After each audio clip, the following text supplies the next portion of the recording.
কালই বেরোচ্ছে এসআইআর এর সাপ্লিমেন্টারি লিস্ট। জেলা নির্বাচনী আধিকারিকদের থেকে পৌঁছে যাবে এই তালিকা। শুক্রবার পর্যন্ত কমিশনের হাতে এসেছে 40,000 বুথের তালিকা।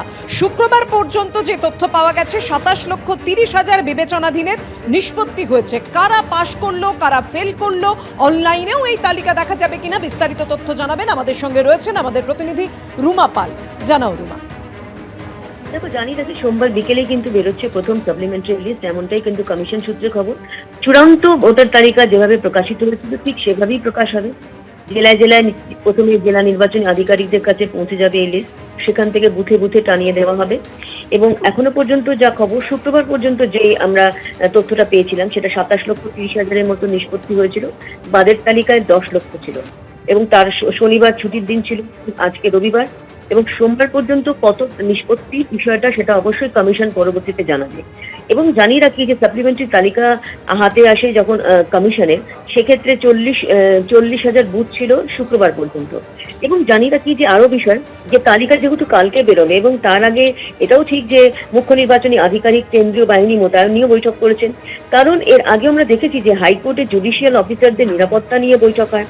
705 জন জুডিশিয়াল অফিসার কাজ করছেন, যেখানে নির্বাচন কমিশনের গাইডলাইন মেনে তারাই ঠিক করছেন যে সাপ্লিমেন্টারি তালিকায় কারা থাকবেন কারা থাকবেন না।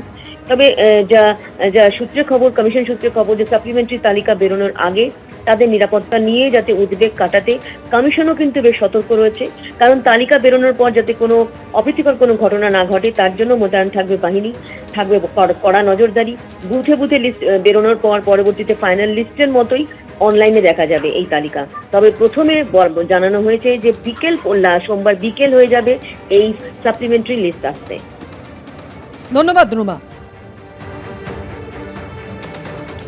কালই বেরোচ্ছে সাপ্লিমেন্টারি লিস্ট। জেলা নির্বাচনী আধিকারিকদের থেকে পৌঁছে যাবে সেই লিস্ট। শুক্রবার পর্যন্ত কমিশনের হাতে এসেছে 40,000 বুথের তালিকা।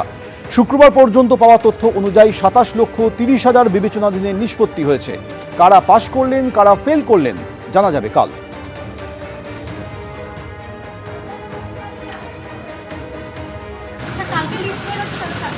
हाँ कल के बोलोगे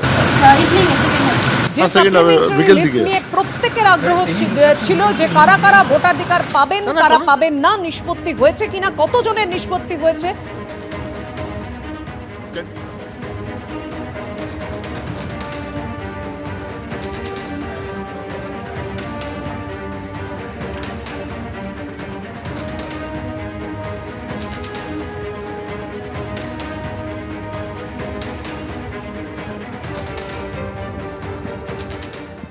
আপনারা দেখেছেন গত পরশু দুদিন আগে কলকাতা হাইকোর্ট অবসরপ্রাপ্ত বিচারপতিদের দিয়ে ট্রাইব্যুনাল বানিয়ে দিয়েছে।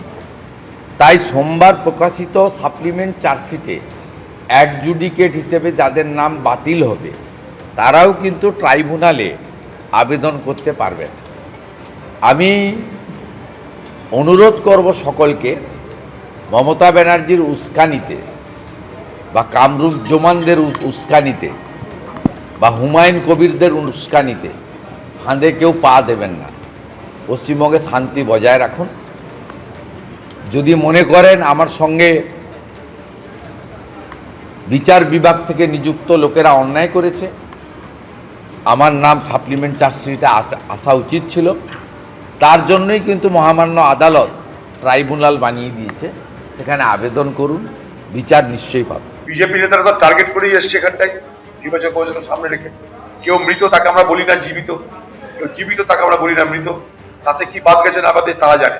আমার বক্তব্য হচ্ছে যে যারা নাম বাদ গেছে তারা সবাই রাস্তায় বেরিয়ে আসুন, তাদের সকলের জন্য আমরা আছি। কার নাম বাজাচ্ছে, কেন বাজাচ্ছে, তারা সবাই বেরিয়ে আসুন রাস্তায়। এই জিনিস যে হবে, এটা যে হতে পারে, এই সম্ভাবনার কথা সব থেকে আগে আমরা বলেছি। সবকিছু হয়ে যাওয়ার পর যখন রুগী মরে গেছে তখন তার উপরে আতর ছিটিয়ে বাংলার মুখ্যমন্ত্রী রাজনীতি করতে পারেন না। সব থেকে আগে রাজ্যকে এগিয়ে আসতে হবে। সুপ্রিম কোর্ট যান কালকে, সুপ্রিম কোর্ট কালকে যান, বলুন যে ভোটারের ভোট দেওয়ার অধিকার কেড়ে নিলে আমরা বাংলায় ভোট বয়কট করবো। বলুন। এবিপি আনন্দ, এগিয়ে থাকে, এগিয়ে রাখে।